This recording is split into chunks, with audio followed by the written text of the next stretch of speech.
السلام علیکم دوستو، ایران کا ایک بادشاہ سردیوں کی شام جب اپنے محل میں داخل ہو رہا تھا تو ایک بوڑھے دربان کو دیکھا جو محل کے صدر دروازے پر پرانی اور باریک وردی میں پہرا دے رہا تھا۔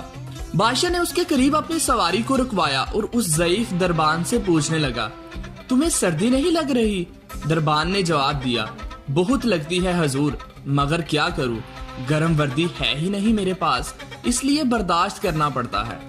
بادشاہ نے کہا، میں ابھی اپنے محل کے اندر جا کر اپنا ہی کوئی گرم جوڑا بیچتا ہوں تمہیں۔ دربان نے خوش ہو کر بادشاہ کو فرشی سلام کہا اور بہت تشکر کا اظہار کیا، لیکن بادشاہ جیسے ہی گرم محل میں داخل ہوا دربان سے کیا ہوا وعدہ بھول گیا۔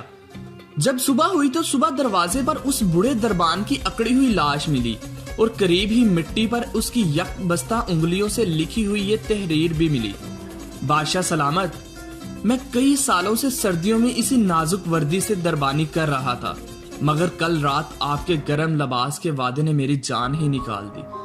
سہارے انسان کو کھوکھلا کر دیتے ہیں، اسی طرح امیدیں کمزور کر دیتی ہیں۔